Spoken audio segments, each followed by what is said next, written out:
সামনে বকরা ঈদ। বকরা ঈদের জন্য আমার স্পেশাল রেসিপি চালের আটার রুটি, তার সঙ্গে থাকছে হাঁসের মাংস। হাঁসগুলোকে এবার আমি একটু পুড়িয়ে নেব, কারণ হাঁসের মাংস গায়ে খুব ছোট্ট ছোট লোম থাকে, এই লোমগুলো একটু পুড়িয়ে নিলে ভালো হয়। এবার হাঁসটাকে একটু পুড়িয়ে নেব।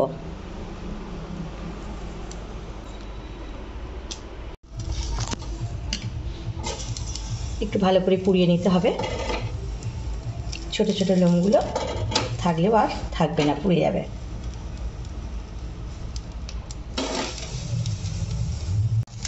আমার দুটো হাঁসি পোড়ানো হয়ে গেল, এবার আমি কেটে নেব। হাঁসের মাংস আমি কেটে নিয়ে চলে এসেছি। চামড়াগুলো এরকম থাকবে, চামড়া বাদ দিয়ে কাটতে হবে না।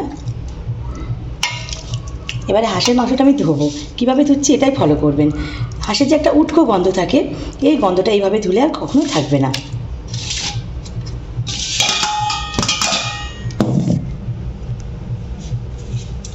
হাঁসের মাংসটাই আমি কুসুম কুসুম গরম পানি দিয়ে ধোবো।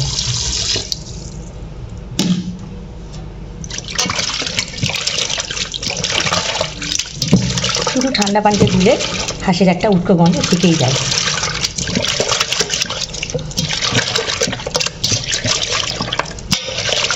রোগড়ে রোগড়ে ধুতে হবে।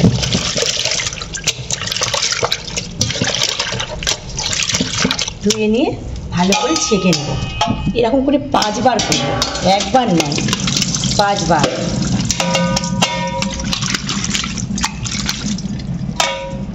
আবার ঢেলে দেব, আবার এই কুসুম পানি ভালো করে রোগড়ে নেব। হাঁসের আর ওই যতই রান্না করার পর আর কোনো গন্ধই থাকবে না।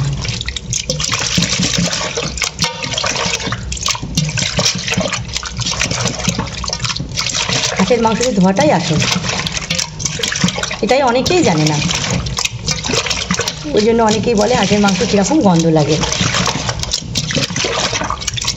দেখুন, একবার ধুয়েছি কতটা রক্ত পানি বেরিয়েছে, আবার 2 বার ধুচ্ছি। দেখুন, এভাবে 5 বার ধুতে হয়।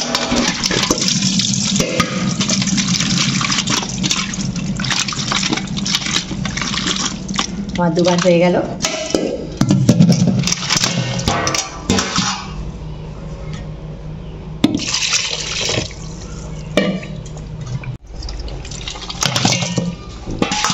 এটাই শেষবার, 5 বার আমি দিচ্ছি। দেখুন, এবারে পানিটা আর কোনো রক্ত পানি নেই। পানিতে যতক্ষণ না সাদা হচ্ছে শুধু ধুয়ে দিতেই হবে, আর একটু কুসুম কুসুম গরম পানিতে দিতে হবে। পর একটা বড় জায়গা নিচে রেখে 20 মিনিটের জন্য আমি আবার পানিটাকে ঝরতে দেব। হাঁসটা আমি পানি ঝরাতে দিয়েছিলাম, দেখুন 5 বার ধুয়েছি, তারপরেও এত পানিটা বেরিয়েছে। এই রক্ত পানিটা বেরিয়ে গেছে, আর হাঁসের মধ্যে কোনো গন্ধ থাকবে না। হাঁসের মাংসটা আজকে আমি আলু দিয়ে রান্না করব, সেজন্য আমি এখানে আলু নিয়েছি। তবে হাঁসের মাংসে পেঁয়াজ লাগে অনেক, এখানে 800 গ্রাম পেঁয়াজ আছে। এটা আমি মিক্সিতে দিয়ে পেস্ট করে নেব। এটা রান্না করব, আর এটাও বেরেস্তা করব। 3 রকমের পেঁয়াজ আছে, রসুন, আদা, জিরে, শুকনো লঙ্কাকে আমি ভিজিয়ে রেখেছি, কাঁচা লঙ্কা আর গোলমরিচ, এগুলো আমি একটু পেস্ট করে নেব। পেঁয়াজ দিচ্ছি আমি, আদা, রসুন, গোটা জিরে আমি ধুয়ে রেখেছি, গোলমরিচ, শুকনো লঙ্কা আর কাঁচা লঙ্কা। পেস্টটা আমার হয়ে গেল।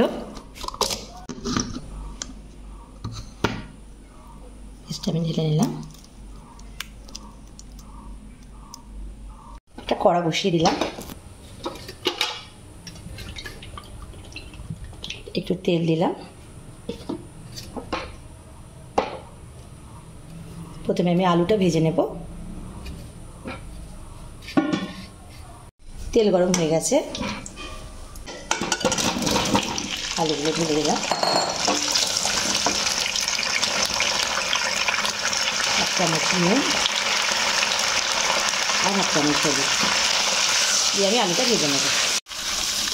আলুগুলো হয়ে গেছে আমার ভাজা, তুলে নিচ্ছে।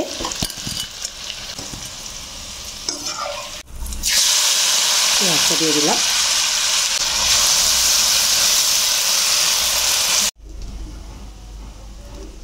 পেঁয়াজটা আমি তুলে নিচ্ছি। হাঁসের মাংসটা আমার 1.5 কেজি। এতে আমি প্রথমে 2 চামচ টক দই দিলাম। পেস্ট করা ছিল পেঁয়াজ, আদা, রসুন, লঙ্কা যেগুলো দিয়ে পেস্ট করলাম ওইটা সবটা দিয়ে দিলাম। আর বেরেস্তা দিলাম 1/2।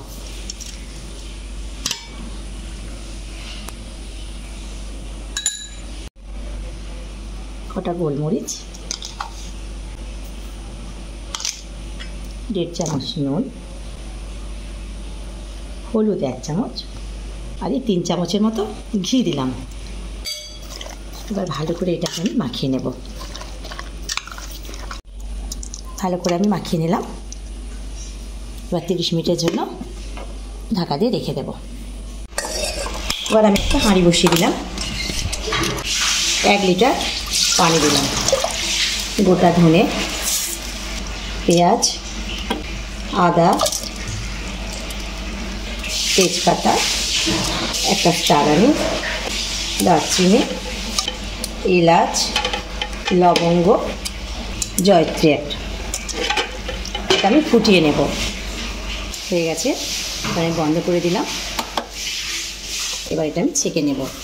এটা ফ্লাক্সে, কারণ হাঁসের মাংস রান্না করতে গেলে কখনোই ঠান্ডা পানি লাগবে না, সবসময় গরম পানি দিতে হবে।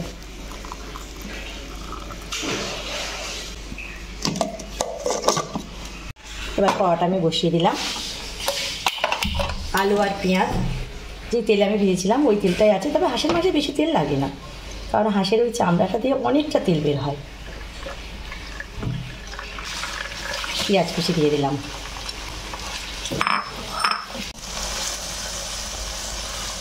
হাফ চামচ আদা নুন দিলাম, হলুদ, কাশ্মীরি লঙ্কা, ভাজা মশলা,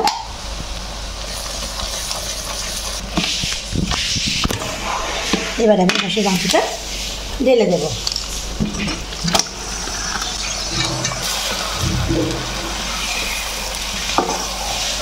ভালো করে নাড়িয়ে নেব। এলাচ আর তেজপাতা দিয়ে দেব। হাঁসের মাংস অনেকক্ষণ কষাতে হয়।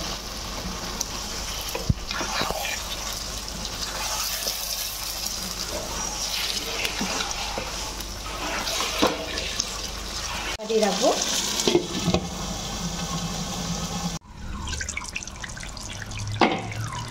দেখুন মাংসটায় কত তেল বেরিয়েছে।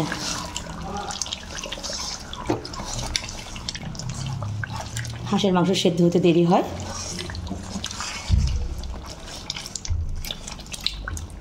আবার আমি রুটিটা করে নিই। তার জন্য আমি এখানে 500 গ্রাম চালের আটা নিয়েছি। এটাকে আমি চেলে নিচ্ছি।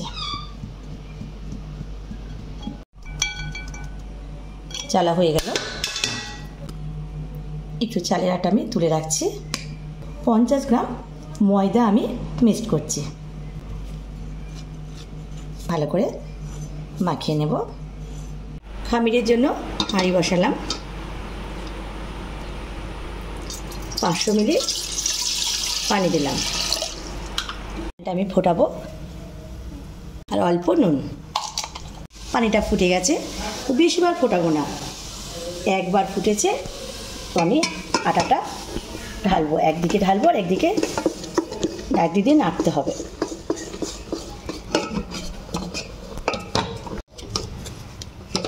ভালো করে নাড়িয়ে নিতে হবে। 2 মিনিট এভাবে নাড়াতে হবে। এই তো এরকম হয়ে গেছে, হয়ে গেছে। এবার নামিয়ে নেব। এবার আমি তুলে নিচ্ছি।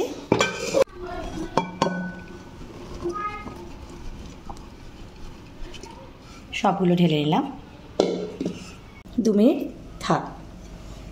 এবার খামিরটা আমি মাখিয়ে নেব। তবে গরম অবস্থাতেই এটা মাখিয়ে নিতে হবে। হাতে একটু গরম লাগবে, সেই কারণে একটু পানিতে হাত ডুবিয়ে নিয়ে মাখিয়ে নিতে হবে। গরম অবস্থাতেই মাখাতে হবে। ভালো করে মাখিয়ে নিলাম। এবার একটু গোল করে নেব। দুটোই আমি গোল করে নেব। দুটোই গোল করে নিয়ে রেখে দেব। 2 মিনিটের জন্য রেখে দেব। 2 মিনিট পর আমি ঢাকনাটা খুলছি।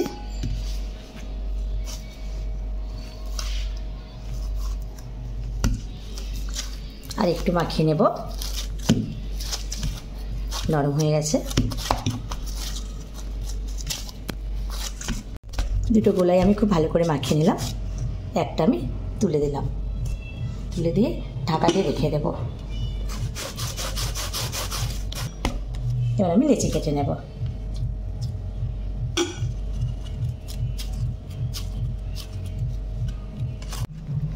সবগুলো আমি কেটে নিলাম। এবার একটু গোল করে নেব। সবগুলো লেচি আমি গোল করে নিলাম।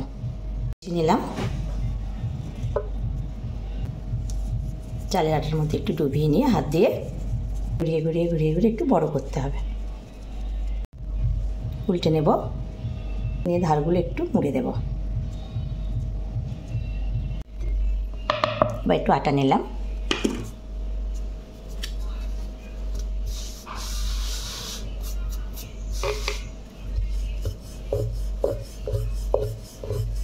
এবার রুটির মতো আস্তে আস্তে বেলতে হবে।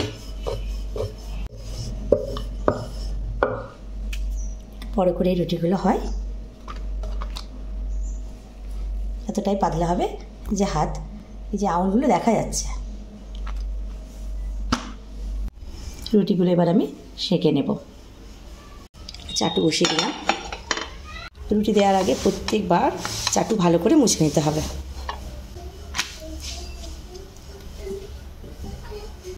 রুটি একদম ফুলে যাবে। হয়ে গেল আমার। আমি একটা মাটির হাঁড়ির মধ্যে কলা পাতাগুলো পেতে দিলাম। এবার আমি রুটিগুলো ওপরে দিয়ে দিলাম। আর এর উপর থেকে কলা পাতা দিয়ে দেবো। তাহলে রুটি অনেকক্ষণ নরম থাকবে। 30 মিনিট পর আমি হাঁসের মাংসটা খুলছি।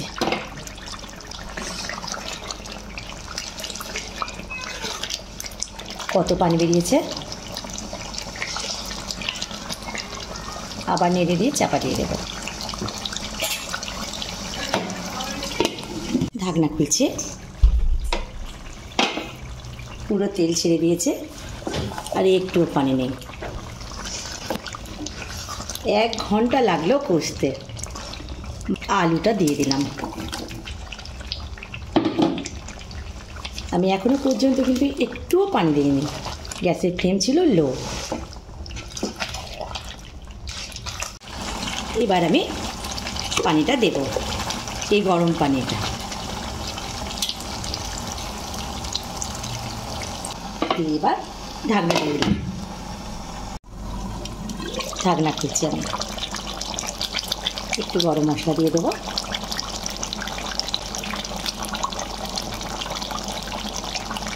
টোটাল আমার 1.5 ঘন্টা লাগলো। আলু দিয়ে 1/2 ঘন্টা লাগলো। আবার হয়ে গেছে, বন্ধ করে দিলাম। দেখুন হাঁসের মাংসটা খুব সুন্দর হয়েছে।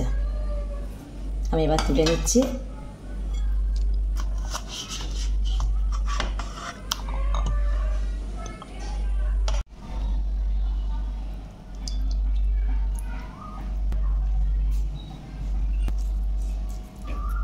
একটু পেঁয়াজ দিয়ে দিলাম ভাজাটা।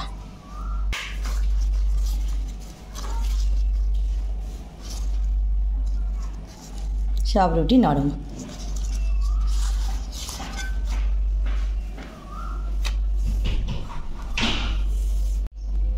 আজকের ভিডিওটা যদি ভালো লেগে থাকে লাইক, কমেন্ট ও শেয়ার অবশ্যই করে দেবেন।